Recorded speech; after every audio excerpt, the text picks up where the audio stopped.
Bom dia, bom dia. E aí, preparado? Porque eu estou preparadíssima, tá bom? Hoje no livro de produção textual temos pouca coisa, mas você tem que ter muita atenção para responder tudo direitinho. Ouvir esse videozinho, essa aula mais de uma vez, que eu sempre dou as dicas de como responder, né? E em literatura, vamos deixar mergulhando nas aventuras de Robin Hood, tá? Eu coloquei aqui no quadro bem explicado o que eu quero hoje de Robin Hood. Resumo do capítulo 1, o capítulo 1 todinho, que está entre as páginas 35 até 44. Então, se você já leu, não vai ter dificuldade. Se você não leu, vai ser um pouquinho difícil para, em 50 minutos, ler todo o capítulo e fazer o resumo. Mas eu quero o resumo. Esse resumo não é 5 linhas, não é uma linha, não é uma frase, não. É contando para mim com as suas próprias palavras, com as suas, não com as palavras do livro, o que diz o capítulo. O capítulo fala sobre isso, aquilo, que vai me contando a história com as suas próprias palavras. Mas não quer dizer que você não vai usar os parágrafos corretamente. Caneta azul ou preta. Já fez o cabeçalho no seu caderninho bonitinho e faça o resumo dessa primeira passagem aí de Robin Hood, tá bom? Capítulo 1 todinho.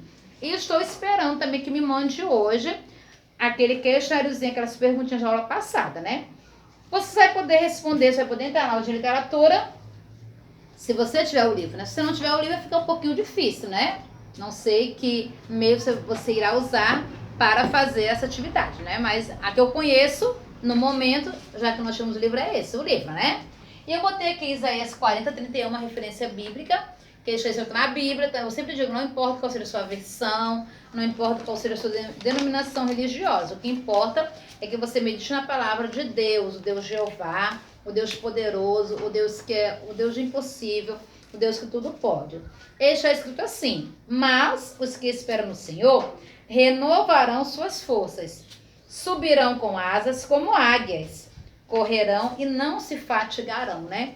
Não vão ficar cansados se correrem, se voarem, confiando, esperando no Senhor, o nosso Deus Todo-Poderoso, o Deus que tudo pode, o Deus Jeová, o Jeová Jireh, o Jeová que provê, o Jeová Rafa, o Jeová Shalom, Deus da paz. Então, vamos pensar na nossa palavra, na nossa vida espiritual, na nossa consciência tranquila diante do nosso Deus, tá bom? Nosso Senhor Jeová Todo-Poderoso. Vamos falar no nosso livro, eu botei aqui as páginas, né, 14 e 15, somente 2 páginas. Olha que tia boazinha, mas são apenas 2 páginas que vai exigir um pouquinho muito a sua atenção, ó. Observe novamente o modo de preparo da receita ali na página 11. Aí você leu, né, na aula passada. Tem aqui as palavras, então tem em destaque, ó. Coloque, junte, use, coloque novamente e a palavra mexa. Eu falei muito na aula passada e vou falar hoje novamente.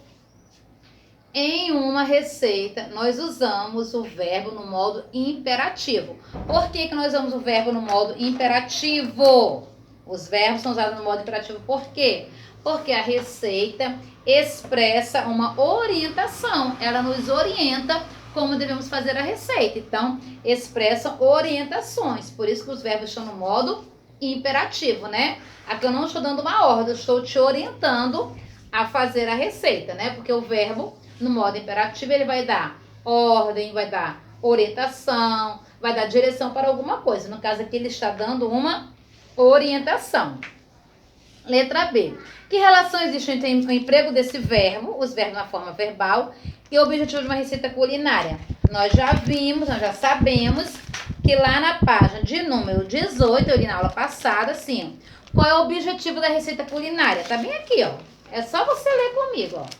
O objetivo da receita culinária, tá escrito bem aqui, orientar a produção de um prato ou uma bebida. Tá aqui na página 18, o que você vai responder na questão, quer dizer, na letra P, né? Na questão 7, dando continuação, tempo objetivo, já falei, né? Um prato culinário. No caso aqui é um prato culinário, não uma bebida. E quando eu falo uma bebida, que eu falei lá, era alguma coisa líquida, né? Um sorvete, um tipo de suco. Aí vem aqui a questão 8. Você sabia? Você sabe quais tamanhos de colheres existem?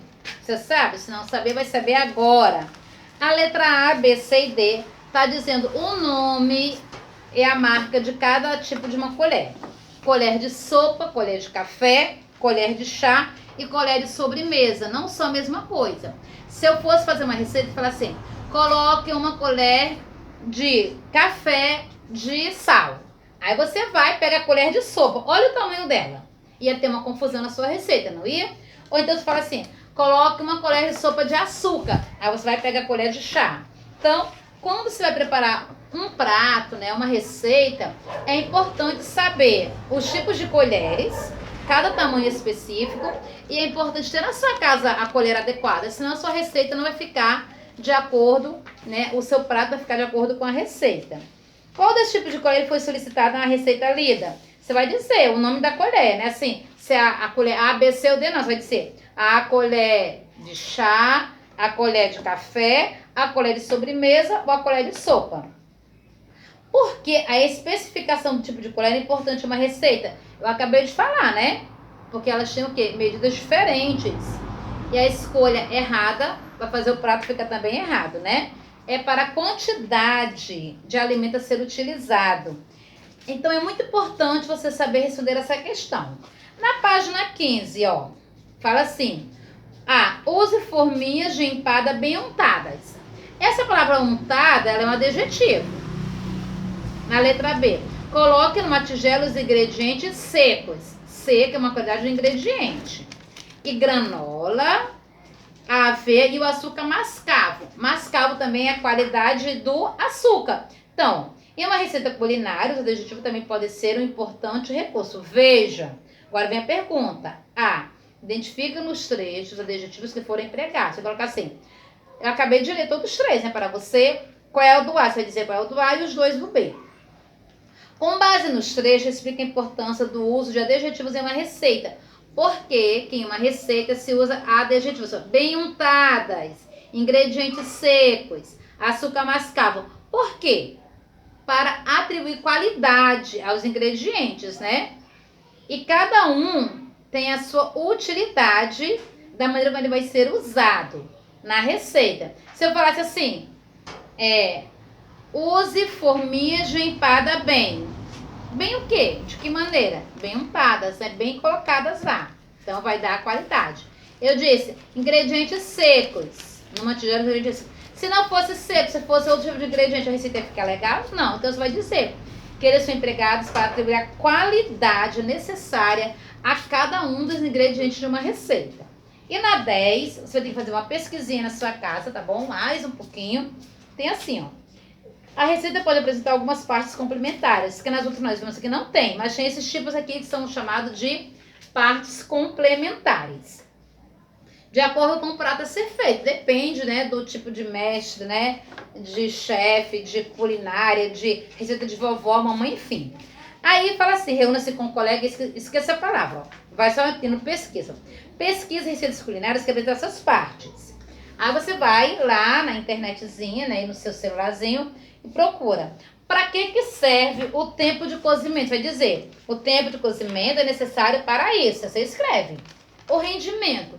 Porque como as receitas têm um rendimento, que é a quantidade, porção, vai explicando. O grau da dificuldade, porque tem algumas receitas que diz que é o grau de dificuldade que a pessoa vai enfrentar. Se ela é muito fácil, se ela é moderada, se ela é difícil, se é mais ou menos. Então, para que serve o grau de dificuldade? Decoração do prato. Tem algumas receitas que já mostram a gravura, já o desenho, como é que é a decoração do prato. Para que existe decoração do prato, hein? É uma opção de você já saber como é que vai ficar, né? O seu prato.